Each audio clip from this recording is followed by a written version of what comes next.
For the first time in more than 2 decades of Vladimir Putin's rule, cracks are showing in the carefully polished facade of Russian state media. Journalists who once served as the unflinching megaphone of the Kremlin are now voicing doubts, raising alarms, and even issuing thinly veiled warnings that the president himself may not survive the mounting crises. The reasons they cite are not the hundreds of thousands of lives lost on Ukrainian soil, nor the crushing weight of Western sanctions. Instead, the breaking point is something far more ordinary, and in many ways, more dangerous for the Kremlin: fuel shortages. Russia's special military operation in Ukraine has now dragged on for more than 1,300 days. To put that number in context, it is approaching the length of the Great Patriotic War, the Soviet Union's fight against Nazi Germany from 1941 to 1945, which remains the defining historical reference point for Russian collective memory. The comparison is striking and uncomfortable. Back then, the Soviet Union mobilized its population with a sense of existential struggle and eventual victory. Today, many Russians see only exhaustion, loss, and an unclear future. When the invasion began in February 2022, Kremlin loyalists confidently predicted a swift campaign. Ukrainian forces, they claimed, would crumble in days. Yet the opposite has unfolded. Ukraine not only withstood the assault but expanded its armed forces to nearly 800,000 troops, reinforced year after year by steady mobilization, Western training, and supplies. Russian propagandists once boasted of Ukraine's imminent collapse. Now, on their own programs, they are reduced to debating whether Russia's Ministry of Defense is deliberately inflating numbers, fabricating statistics, and covering up failures. Even loyal anchors struggle to explain how Ukraine, starting the war with only 4,371 tanks and armored personnel carriers, could have supposedly lost over 25,000, as Moscow's official figures claim. The math simply doesn't add up. One striking example came from Dmitry Steshing, a veteran editor of Komsomolskaya Pravda, one of Russia's most prominent pro-Kremlin newspapers. Steshing is not a dissident.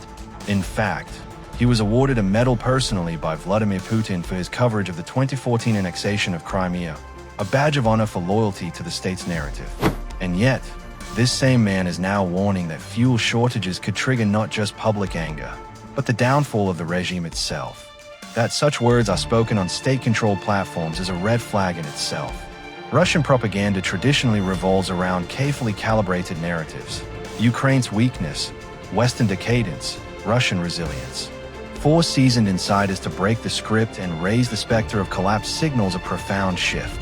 Across regions like Nizhny Novgorod, television reporters now show a reality that was once unimaginable to broadcast: long lines, shuttered pumps, and residents unable to send children to school because buses cannot refuel. Smaller, independent gas stations are drying up completely, while larger chains ration supplies.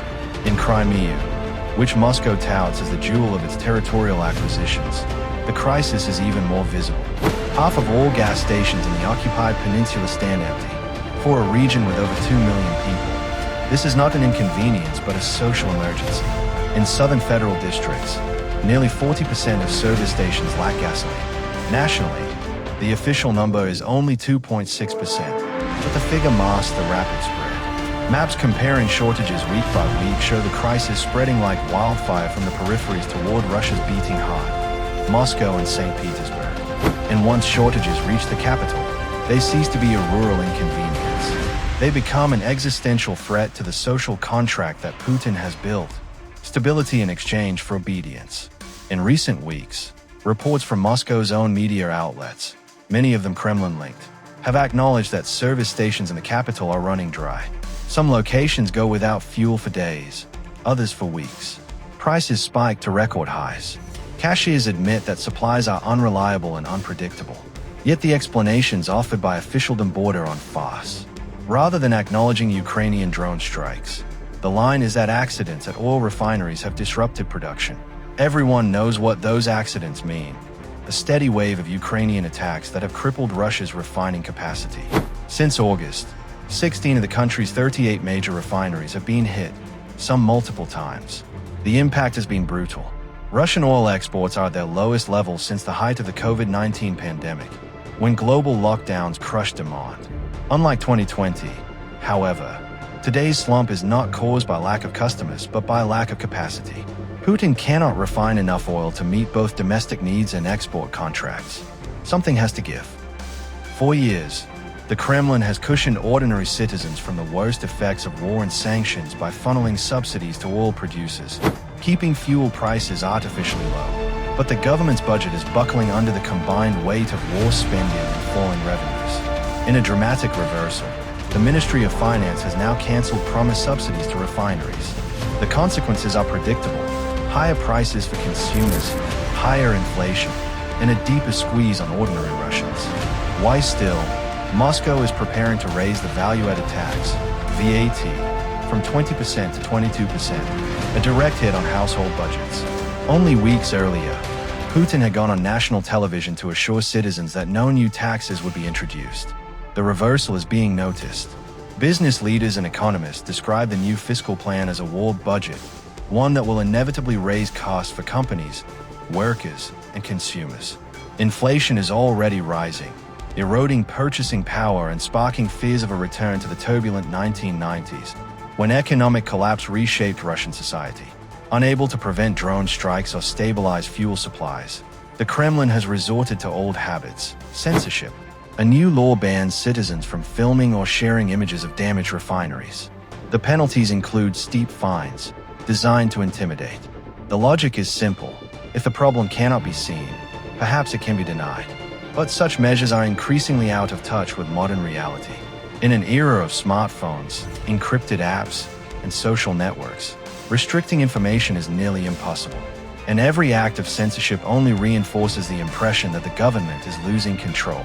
The crisis is also fueling paranoia within Russia's elite. Reports of suspicious deaths among officials and business leaders hint at a climate of fear. In St. Petersburg, a senior bureaucrat linked to corruption scandals was found dead under murky circumstances. In Moscow, a prominent judicial figure was arrested for alleged violations of anti-corruption laws, with billions of rubles and assets confiscated. Such purges may enrich the Kremlin's coffers temporarily, but they erode trust among the ruling class. When loyalty no longer guarantees protection, even insiders may begin to doubt the durability of the regime. Russia has survived sanctions, battlefield setbacks, and international isolation. What makes fuel shortages particularly dangerous is their visibility and immediacy. Unlike abstract economic statistics on distant battlefields, empty gas pumps are felt in daily life. They prevent workers from commuting, parents from sending children to school, and farmers from harvesting crops. This erosion of normalcy strikes at the heart of Putin's legitimacy. His central promise since rising to power in 1999 has been stability after the chaos of the Yeltsin era. If Russians begin to associate his rule not with order but with shortages, broken promises, and endless war, the social contract collapses. Even state media, normally an echo chamber of triumphalism, cannot ignore the evidence. When loyal journalists publicly warn that the regime itself is at risk, it reflects not just personal discontent but an awareness of broader currents in society. The implications extend beyond Russia's borders.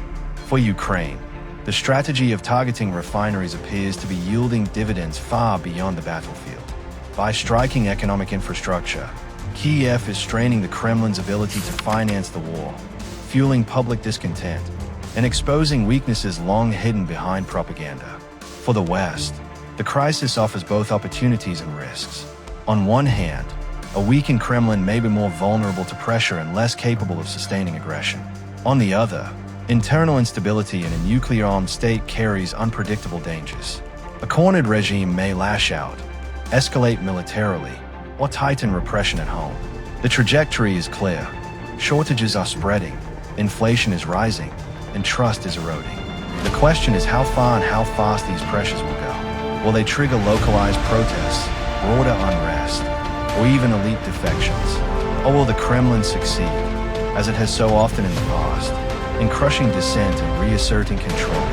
What is certain is that the image of Putin as an unshakable strongman is fading. The fact that Russians themselves, through their own state media, are daring to voice doubts marks a turning point.